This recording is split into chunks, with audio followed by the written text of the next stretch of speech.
Marginal opportunity cost. Marginal opportunity cost discuss करने से पहले let us discuss what is opportunity cost. क्या discuss करते हैं बेटा? What is opportunity cost? Cost of next best alternative for gain. आपने बेटा एक कहावत सुना है, कुछ पाने के लिए कुछ खोना पड़ता है, इसी को बोलते हैं हम अपॉर्चुनिटी कॉस्ट। यही है हमारा अपॉर्चुनिटी कॉस्ट। जो कुछ भी अगर हमने कुछ पाने के लिए जो हमने खो दिया, पाने के लिए, ये पाने के लिए हमने क्या खोया, हम क्या सेक्रीफाइस कर रहे हैं to gain something. What we sacrifice to gain something is known as opportunity cost. ठीक है ना? तो अपॉर्चुनिटी कॉस्ट को I can also define as कि अपॉर्चुनिटी कॉस्ट क्या होता है? The cost of sacrifice that we made to gain something. है बेटा? मैं एक्सप्लेन कर सकता हूं क्या? कुछ पाने के लिए जो कुछ मैंने खो दिया उसको क्या बोलते हैं? Opportunity cost. और उसमें से भी सब कुछ नहीं होता है, जो बेस्ट होता है ना, जो बेस्ट अल्टरनेटिव होता है उसको ही हम बोलते हैं अपॉर्चुनिटी कॉस्ट। अभी आपको एग्जांपल दे रहा हूं, बड़ा आसानी समझ में आ जाएगा। You have to opportunity after graduation. आपने बेटा अपना ग्रेजुएशन कंप्लीट किया। ग्रेजुएशन कंप्लीट करने के बाद आपके पास दो चॉइस है। क्या बेटा है? दो चॉइस है, choice 1 and choice 2. You have two choice. In first choice, you can do your pursue for PG, post graduation आप कर सकते हो, M.Com, MA, MBA, MSc, मैंने जो कुछ भी आप करना चाहते हो, मैंने PG के लिए आप अप्लाई, पोस्ट ग्रेजुएशन के लिए आप परस्यू कर सकते हो। और you can choose a job of ₹30,000 पर मंथ। आपको 30,000 पर मंथ का जॉब मिल रहा है। आपने अपना ग्रेजुएशन कंप्लीट किया। ग्रेजुएशन कंप्लीट करने के पास आपके पास दो चॉइस था। चॉइस 1 जिसमें आप अपना पीजी परस्यू कर सकते हो, चॉइस 2 जिसमें आप 30,000 रुपए पर मंथ का जॉब सिलेक्ट कर सकते हो। आप क्या सिलेक्ट करेंगे बेटा? आप बताओ, आप क्या चूज करोगे? अच्छा, आपने जॉब में कह रहे हैं अभिनव के सर पढ़ाई लिखाई बहुत हो गया, अब हम नहीं पढ़ते हैं। ठीक है ना? बहुत हो गई पढ़ाई लिखाई, पढ़ लिया, पढ़ करके थक गए, अब हमसे पढ़ाई नहीं होती है। हमने बोला कि 30,000 रुपए महीने के मिल रहा है तो हम क्या करेंगे? जॉब सिलेक्ट कर लेंगे। तो अभिनव ने क्या कर लिया बेटा? ये सिलेक्ट कर लिया। कह रहे कि हम तो ये सिलेक्ट करेंगे, जॉब उन्होंने सिलेक्ट कर लिया और उन्होंने चॉइस को इन्होंने अडॉप्ट कर लिया। यानी इसको इन्होंने सिलेक्ट कर लिया, चूज कर लिया, या सिलेक्ट किया, चूज कर लिया, या मैं बोलूं ऐसा गेन नहीं किया। ठीक है? अच्छा, इस जॉब को पाने के लिए आपने क्या छोड़ दिया? क्या छोड़ दिया? पीजी की डिग्री छोड़ दिया, पोस्ट ग्रेजुएशन का डिग्री छोड़ दिया, आपने अपना स्टडी को सेक्रीफाइस किया। यानी इसको आपने क्या किया बेटा? सेक्रीफाइस किया। हाँ या ना? यस और नो बोलो। क्या सेक्रीफाइस किया? To gain a job of ₹30,000 पर month, you have sacrificed post graduation, you have sacrificed your study और your degree of post graduation। आपने अपना पोस्ट ग्रेजुएशन का डिग्री को सेक्रीफाइस कर दिया। अब आप पोस्ट ग्रेजुएट नहीं कहलाएंगे, आप सिर्फ ग्रेजुएट कहलाएंगे। तो इस जॉब का जो जॉब 30,000 है, इस जॉब का अगर मैं बोलूं कि अपॉर्चुनिटी कॉस्ट ऑफ जॉब क्या है, what is the opportunity cost of job क्या है? तो क्या है? Opportunity cost of job of ₹30,000 पर मंथ। इसका क्या है बेटा? अपॉर्चुनिटी कॉस्ट क्या है? अपॉर्चुनिटी कॉस्ट क्या है? Degree of post graduation. Degree of post graduation समझ में या नहीं समझ में? कुछ पाने के लिए जो कुछ हम त्याग देते हैं, कुछ गेन करने के लिए जो भी मैंने सेक्रीफाइस किया, तो जो चीज हम गेन करते हैं उसका अपॉर्चुनिटी, जो कुछ भी आपने गेन किया ना उसका अपॉर्चुनिटी निकालते हैं कि जो आपने गेन किया उसको पाने के लिए, उसको गेन करने के लिए आपने क्या सेक्रीफाइस किया। ठीक है ना? तो जो आप सेक्रीफाइस करेंगे उसको क्या कहलाएगा बेटा? अपॉर्चुनिटी कॉस्ट कहलाएगा। क्या कहलाएगा बेटा? अपॉर्चुनिटी कॉस्ट कहलाएगा। समझे या नहीं समझे? समझ में आ गया सर? अच्छा ठीक है, एक और एग्जांपल, एक और एग्जांपल बेटा। आपके पास तीन अपॉर्चुनिटी है, job 1, job 2 and job 3। Job 1, job 2 and job 3। ठीक है? ओके। जॉब 1 है ₹20,000 पर मंथ, जॉब 2 है ₹30,000 पर मंथ, जॉब 3 है ₹25,000 पर मंथ। आपके पास से 3 कंपनियों के जॉब ऑफर आए। आपके पास से बेटा 3 कंपनियों ने आपको जॉब ऑफर किया। एक कंपनी आपको 20,000 रुपए पर मंथ दे रही है, दूसरी कंपनी आपको 30,000 रुपए पर मंथ दे रही है, एंड तीसरी कंपनी आपको 25,000 रुपए पर मंथ दे रही है। आप बताओ, अदर फैक्टर को कांस्टेंट मान लो, कि एक बच्चा बोलता है कि सर ये भी तो डिपेंड करता है कि उस कंपनी में काम कौन सा है, काम कितने दिन कर रहा है, कितने टाइम के लिए काम करना है, हम मेरे घर से कितने दूर है, कंपनी की सिक्योरिटी क्या है, कंपनी का ग्रोथ प्रोस्पेक्ट्स क्या है कि हमारा ग्रोथ कितना है, वो सब देख करके हम जॉब सेलेक्ट करते हैं। सिर्फ हम सैलरी देख करके हम सिलेक्ट नहीं करते। मैंने बोला कि बाकी सारे फैक्टर्स, ये जितने फैक्टर्स हमने गिनाए ना, ग्रोथ है, घर के पास है, सिक्योरिटी है, जॉब कल्चर अच्छा है, ठीक है ना, ये सब कुछ अदर जितने भी फैक्टर्स है, अदर रिमेनिंग फैक्टर जितने भी है, उस सबको मान लो कांस्टेंट, उसमें कोई चेंजेस नहीं है, वो सभी सेम है। तीनों कंपनियों के लिए वो सारे फैक्टर्स बेटा क्या है, सेम है। तो अब आप बताओ, अब आपको सिर्फ डिसाइड किस बेसिस पर करना है, सैलरी के बेसिस पर डिसाइड करना है। तो आप कौन सा वाला जॉब सिलेक्ट करेंगे? सबने एक साथ बोला जॉब 2। क्यों बोला? कि सर इसमें दिख रहा है कि हमें ऑब्वियस सी बात है 3 है, तो हमने इसको इसको पाया, तो ये मैंने सिलेक्ट कर लिया, या ये यूं कहें तो इसका हम ये हमने गेन किया बेटा। इस जॉब 2 को पाने के लिए, जॉब 2 को आपने पाने के लिए आपने क्या सेक्रीफाइस किया? अब आपका सेक्रीफाइस बताएं तो सेक्रीफाइस कौन कौन सा है? क्या क्या सेक्रीफाइस किया? ये भी मैंने सेक्रीफाइस किया भाई, ये भी तो छोड़ दिया हमने, और ये भी सेक्रीफाइस किया, दोनों किया ना, जॉब 1 एंड जॉब 3 दोनों सेक्रीफाइस किया मैंने, जॉब 1 एंड जॉब 3 दोनों मैंने सेक्रीफाइस किया। But opportunity cost of job 2 क्या कहलाएगा? What is the opportunity cost of job 2?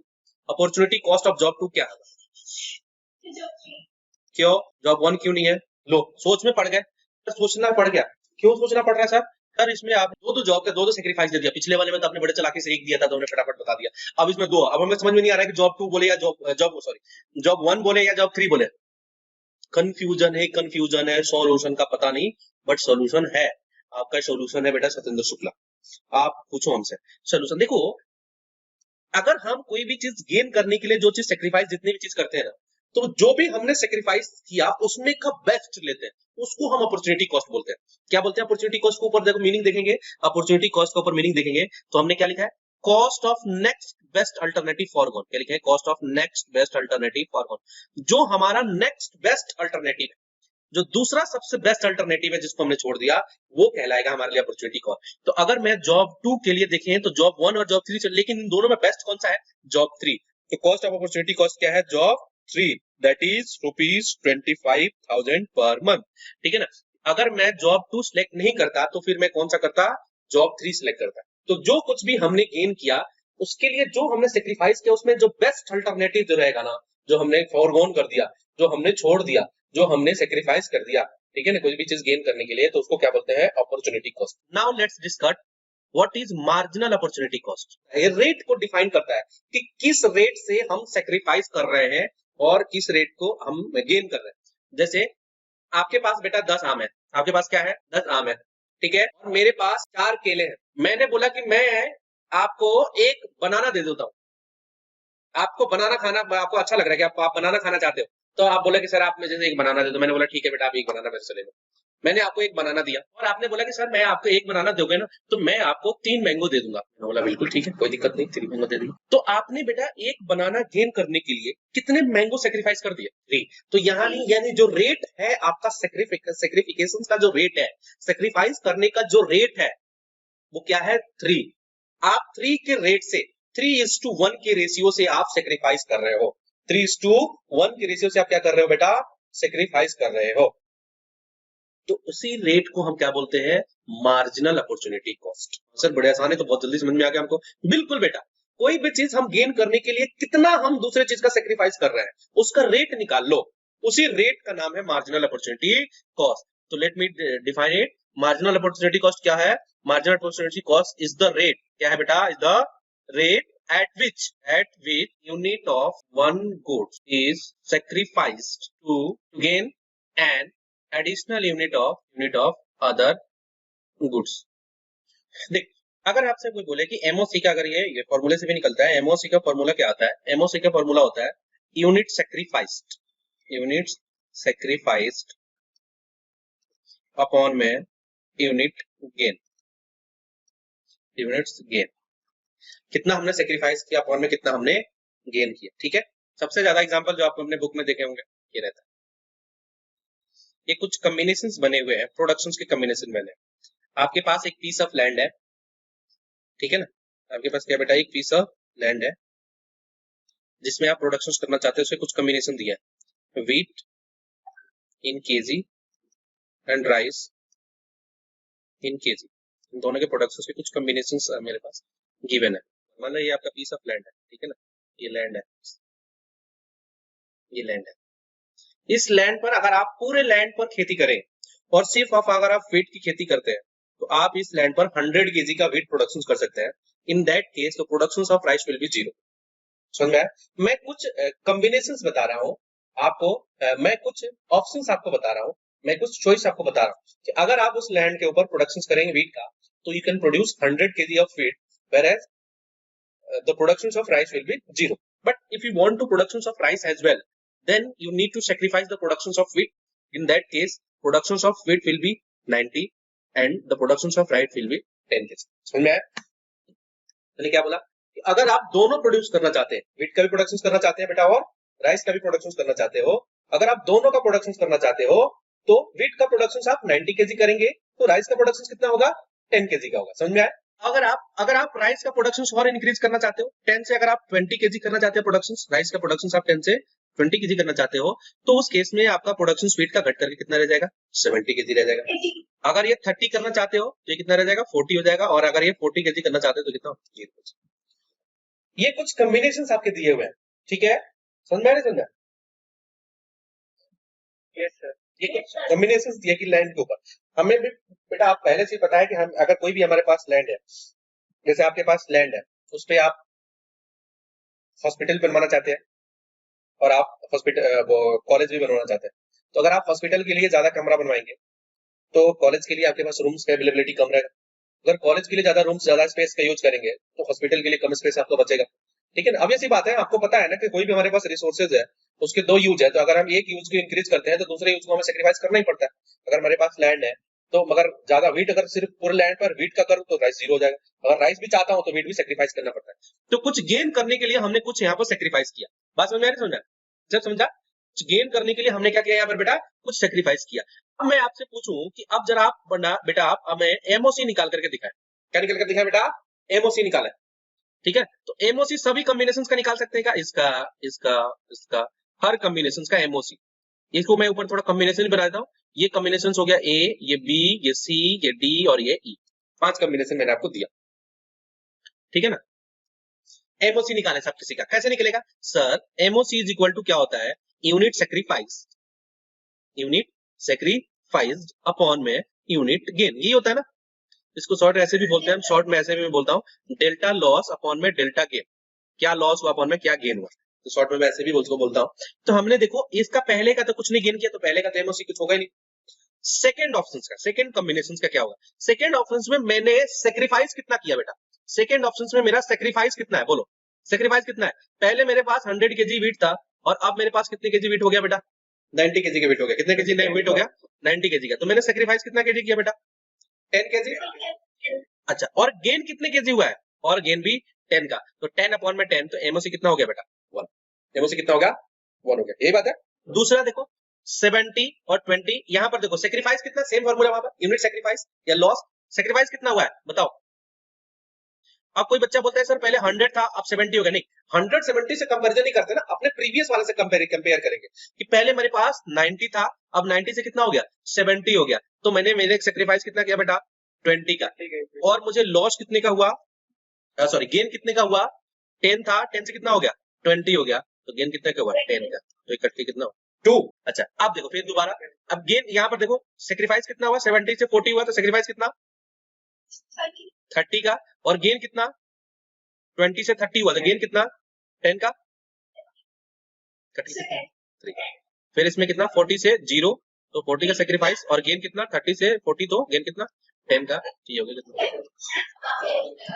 एक आपको एमओसी में एक पैटर्न दिखा होगा कि एमओसी कंटिन्यूअसली इंक्रीज हो रहा है।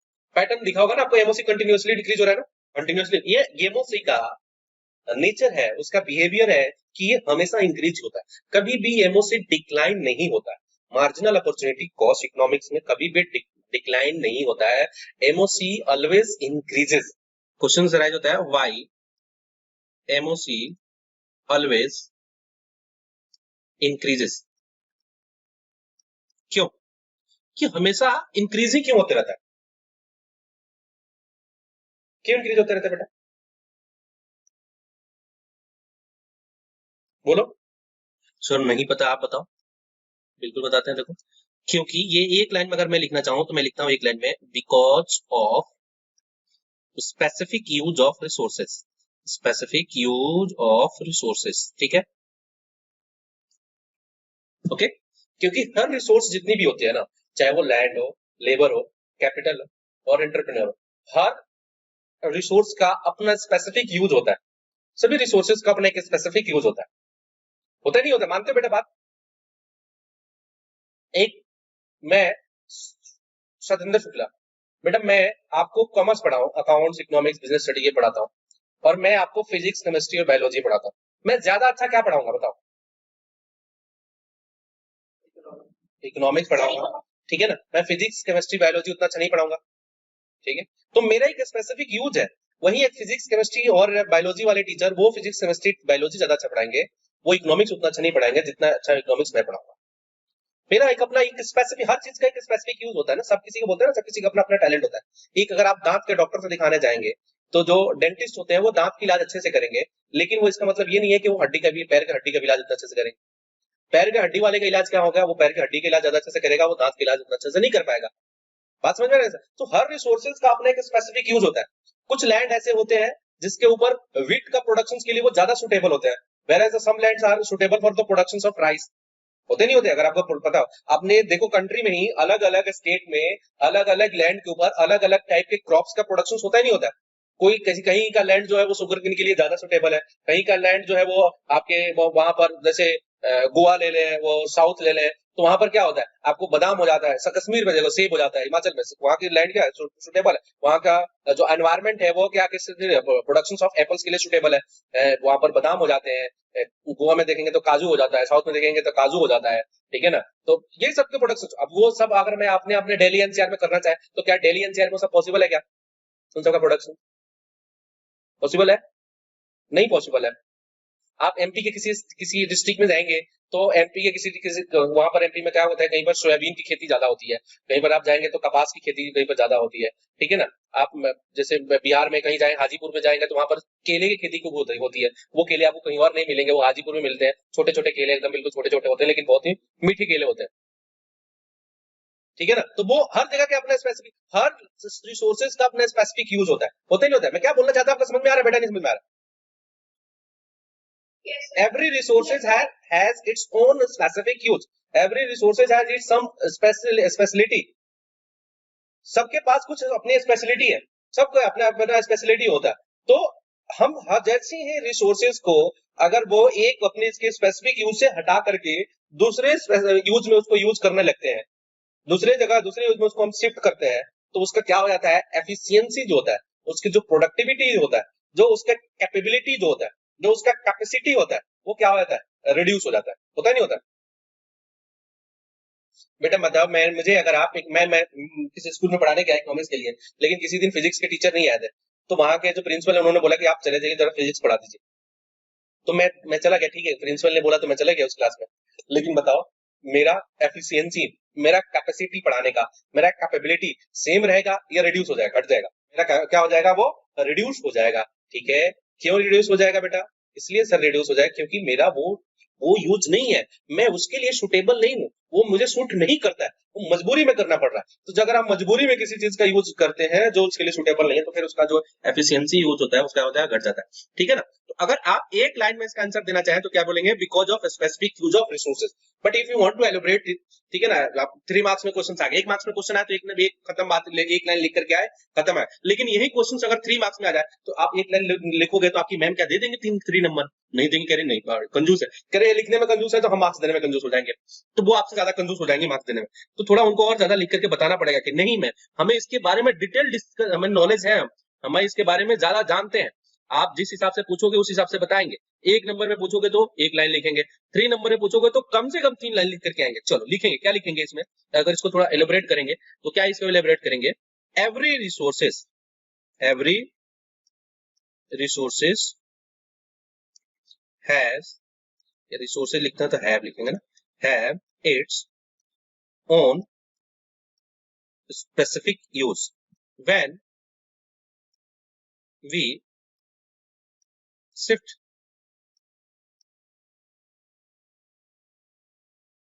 when we shift resources from its specific use to less specific use, then productivity या efficiency of resources decline। है ना, समझ रहे बेटा? जो मैंने समझाया उसी को बस मैं इंग्लिश में लिख दे रहा हूँ और कुछ नहीं कर रहा हूँ, लैंग्वेज यूज कर रहा हूँ और कुछ नहीं कर रहा हूँ। अगर आपको इंग्लिश आती है तो आप अपने वर्ड्स में अपने लैंग्वेज में लिख सकते हो, कोई दिक्कत नहीं है, बस बात खत्म। मैं क्या लिखा हूँ कि उससे क्या हो जाएगा, उसकी प्रोडक्टिविटी डिक्लाइन हो जाएगी। दैट्स वाई लिखेंगे, दैट्स वाई एक ये पॉइंट और एक ये point. That's why for every additional unit of one good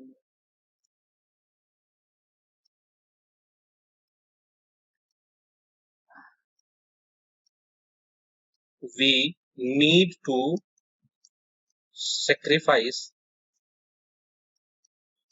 more and more unit of other goods। समझ में आया क्या? ये नहीं समझ में आया? हाँ सर समझ में आ गया, ये तो हमने डिस्कस कर ही लिया था। देखो, additional unit of one good, ये सब आपके नोट्स में बेटा होगा, आप नोट्स नहीं पढ़ते हो, ठीक है ना? नोट्स में सब कुछ दिया होगा, ठीक हो सकता है लैंग्वेज थोड़ा अलग हो सकता है, ठीक है ना? मैंने बिल्कुल मैं कोई रट के तो नहीं लिख रहा हूँ या देख कर नहीं लिख रहा हूँ कि लैंग्वेज सेम रहेगा। हाँ, किसी चीज का लैंग्वेज अपना अलग अलग हो सकता है, लेकिन मीनिंग सबका सेम ही निकलेगा, ठीक है ना? मीनिंग देखोगे तो सेम ही निकलेगा। This is M R its, इस सब चीजें का डिफरेंस हो सकता है, लैंग्वेज अलग हो सकता है। ठीक है, बात समझ में आ रही है? समझ में आया? हेलो, ओके सर, ऊपर जरा समझाओ। देखो देखो, ये लो, ये जो लैंड है ये किसके लिए सुटेबल है बेटा? ये वीट स्पेसिफिक है, वीट के लिए सुटेबल है, ठीक है ना? किसके लिए? आप देखो ना, इस पे अगर वीट का प्रोडक्शन करते हैं तो कितना हो रहा है? ये 100 केजी वीट का प्रोडक्शन कितना हो रहा है? 100 केजी का हो रहा है क्या? बोलो, 100 केजी का यहाँ पर वीट का प्रोडक्शन हो रहा है। 100 केजी 100 केजी का वीट का प्रोडक्शन हो रहा है, जबकि अगर पूरे लैंड पर हम राइस का प्रोडक्शन करना जाए तो कितने केजी हो रहा है? सिर्फ 40 केजी का हो रहा है। कितने केजी का हो रहा है बेटा? ओनली 40 केजी का हो रहा है। तो यानी वो वीट के लिए स्पेसिफिक है, उसका जो सुटेबल है वो वीट के लिए। हमें मजबूरी में राइस के लिए क्या करना पड़ रहा है? उसका यूज करना पड़ रहा है। तो जैसे ही हमने पहले ही उसको वो वीट के लिए उसका यूज किया जा रहा था, अब उसको हटा करके हमने कहां पर यूज करने के स्टार्ट किया? राइस में यूज करना स्टार्ट किया। तो देखो, इसीलिए हमने क्या, हर एडिशनल यूनिट के लिए, हर एक यूनिट के लिए मुझे ज्यादा सेक्रीफाइस करना पड़ रहा है। पहले मैंने राइस के 10 यूनिट के लिए कितना सेक्रीफाइस किया? 10 यूनिट को गेन करने के लिए 10 केजी वीट का सेक्रीफाइस किया, लेकिन थोड़ा और बढ़ गए, हमें थोड़ा और वीट चाहिए। तो अब इसके अगर और 10 केजी आप लोगे तो पहले आपको 10 सेक्रीफाइस करना पड़ा था, अब आपको कितना सेक्रीफाइस करना पड़ रहा है बेटा? 20। अब कितना सेक्रीफाइस कर रहा है? 20। और ज्यादा थोड़ा इसका यूज करेंगे, जितना ज्यादा अगर आप मेरे से फिजिक्स पढ़वाएंगे उतना ही ज्यादा मेरे इकोनॉमिक्स की वो जो और ज्यादा आपको, मैं जितना इकोनॉमिक्स में मेहनत कर सकता था, जो मेरी कैपेबिलिटी थी, वो और रिड्यूस होता जाएगा। तो इसके अलावा अगर आपने और 10 केजी लिया तो आपको क्या करना पड़ेगा? 30 केजी और। अब आपको 30, पहले आपने 20 छोड़ा था, सेक्रीफाइस किया था, अब आपको कितना करना पड़ेगा? 30 करना पड़ेगा। अगर आपने और ज्यादा लैंड यूज किया राइस के लिए, तो अगर 10 और यूज किया तो अब तो आपको कितना करना पड़ेगा? 40 केजी का छोड़ना पड़ेगा। समझ में आ रहा है? समझ में आ रहा है? ठीक है ना? देखो ना बेटा, अब समझाता हूं थोड़ा और। ये जो लैंड था ना, ये वीट के लिए स्पेसिफिक था, ये वीट के लिए। मैंने इतने लैंड का यूज कर लिया राइस के लिए, तो ठीक है, मैंने राइस के लिए किया तो 10 केजी हमने गेन किया, 10 केजी छोड़ा। अब मैंने इतना यूज कर लिया, तो ये पूरे लैंड पर अगर मैं चाहता, इतना जितना मैंने छोड़ दिया ये लैंड, तो इस पे मैं 20 केजी का वेट प्रोड्यूस कर सकता था, लेकिन मजबूरी है ना, राइस करना पड़ेगा। तो ये लैंड अगर मैं यूज करूंगा, पूरे ज्यादा लैंड जब यूज करूंगा, तो सर ये लैंड को मैंने यूज किया, तो अब ये तो इतने पर रहता ना, तो पूरे आपको 20 केजी का वेट प्रोड्यूस करके देता, लेकिन राइस तो चूंकि कमी करके देगा ना, क्योंकि ये राइस के लिए सुटेबल ही नहीं है। ये तो आप मजबूरी में यूज कर रहे हो, लैंड जो है वो राइस के लिए सुटेबल नहीं है, मजबूरी है। तो ऑब्वियस बात है, उसकी प्रोडक्टिविटी क्या होगी? घट जाएगी। देख नहीं रहे हो, 100 केजी वीट है और सिर्फ 40 केजी राइस है, तो वीट के लिए सुटेबल है, वीट का प्रोडक्शन करना चाहिए। लेकिन मजबूरी में अगर आप राइस कर रहे हैं तो क्या करना पड़ेगा? ज्यादा वीट छोड़ना पड़ेगा और कम राइस आपको मिलेगा, यानी ज्यादा आपका सेक्रीफाइस होगा और कम आपका क्या होगा? गेन होगा। तो अगर मेरा सेक्रीफाइस ये इंक्रीज हो, अगर क्या होता है बेटा, ये सेक्रीफाइस मेरा इंक्रीज होता है, अगर मेरा बेटा ये सेक्रीफाइस इंक्रीज हो रहा है और गेन उतना से इंक्रीज नहीं हो रहा है, गेन उतना ही है, कांस्टेंट ही है, तो बताओ, तो इसका अगर, तो इसके मतलब ये होगा एमओसी बढ़ेगा नहीं बढ़ेगा?